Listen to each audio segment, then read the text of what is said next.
कृषि विरोधी तीनों कृषि कानून कंपनियों का लाभ बंद कर किसान संसद में 3 कृषि कानून विरोधी कानूनों को रद्द करो। संयुक्त किसान मोर्चा के बैनर तले दिल्ली बॉर्डर पर चल रहे किसान आंदोलन के समर्थन में एसडीएम कार्यालय मझौली में भारी बरसात में किसान संसद का आयोजन किया गया।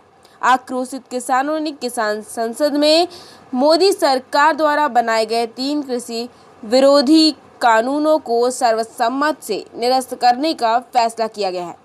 किसानों ने चेतावनी दी, यदि 3 काले कृषि कानून को मोदी सरकार द्वारा निरस्त नहीं किया गया तो आंदोलन इसी तरह जारी रहेगा। किसान संसद को संबोधित करते हुए टोको रोको टोको क्रांति मोर्चा के संयोजक उमेश तिवारी से कहा कि पूंजीपति वर्ग अपने अकूत पूंजी को लेकर कहां जाएं, उन्हें सिर्फ किसानों की जमीन दे रही है। वह किसान जमीन को छीनना चाहते हैं।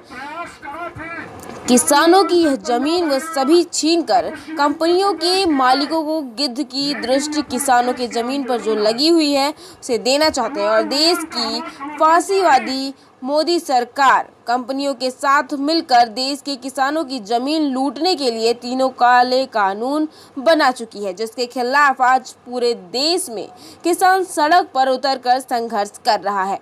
दिल्ली बॉर्डर पर चल रहे किसान आंदोलन के समर्थन में पूरे देश में आंदोलन हो रहा है। आज की इस किसान संसद के माध्यम से केंद्र सरकार द्वारा लाए गए तीनों किसान विरोधी कानूनों का विरोध करते हुए केंद्र सरकार ने किसान विरोधी कानून निरस्त करने की मांग रखते हैं। किसानों की आमदनी दोगुनी करने का वादा करने वाले सरकार किसानों की जमीन छीनने का षड्यंत्र रच रही है। उमेश तिवारी ने कहा कि जमीन की लूट से सबसे अधिक आदिवासी प्रभावित हो रहे हैं। आदिवासियों के समक्ष अपने अस्तित्व को बचाने का संघर्ष है। पूरे देश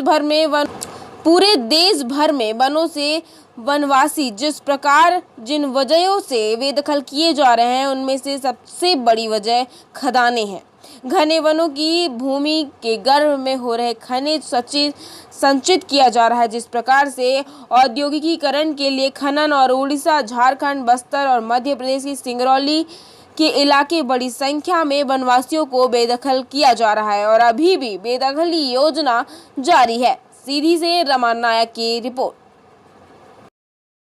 देखिए, ये तो किसानों के साथ अन्याय की जब इंतहा हो गई तो आज पिछले लगभग 8 महीने से किसान दिल्ली की चारों सीमाओं में आंदोलन कर रहे हैं।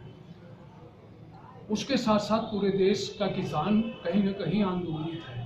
ये आंदोलन की परिस्थिति लंबे समय से किसानों के साथ जो अन्याय होता चला आया है उसकी परिणति है।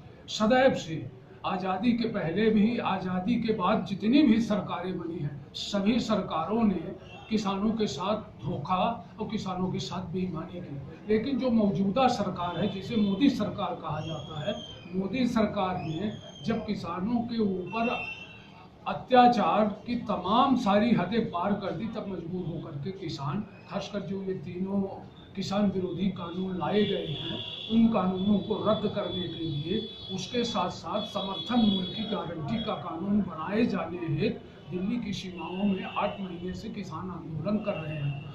उस आंदोलन को मजबूती देने और उसका समर्थन करने के लिए पूरे देश में अभी हमारी आपकी चर्चा सीधी में हो रही है। सीधी में भी समय समय पर हम लोग आंदोलन करते रहते हैं।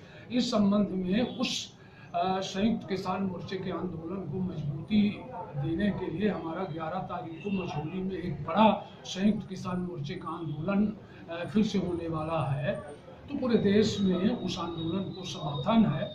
अब चूँकि देश में एक लोकतंत्री या कि जो लोकतंत्र की अवधारणा है उस हिसाब की सरकार होती तो निश्चित किसानों को सुनती है। लेकिन लोकतंत्र को बिल्कुल नज़रअंदाज करने वाला जो एक संघ विचार है, उस विचार की सरकार है, वो सरकार एकदम लोकतंत्र को दरकिनार करते हुए जो देश के चंद पूंजीपति और उद्योगपति हैं उनसे साठगांठ करके और या कि उनके अनुरूप पूरे देश के संसाधन आप सबके सामने है, आप मीडिया के साथी उजागर भी करते रहते हैं कि तमाम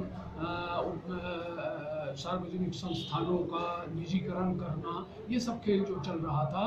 अब चूँकि जो एक खेती में उद्योगपतियों पूंजीपतियों को अपने व्यवसाय की एक बड़ी करते रहते हैं कि तमाम सार्वजनिक संस्थानों का निजीकरण करना, ये सब खेल जो चल रहा था। अब चूँकि जो एक खेती में उद्योगपतियों पूंजीपतियों को अपने व्यवसाय की एक बड़ी सुरक्षा, बड़ा मुनाफा दिखा, तो उनको लगा कि किसानों की खेती, किसानों की ज़मीन हम कैसे हड़पे।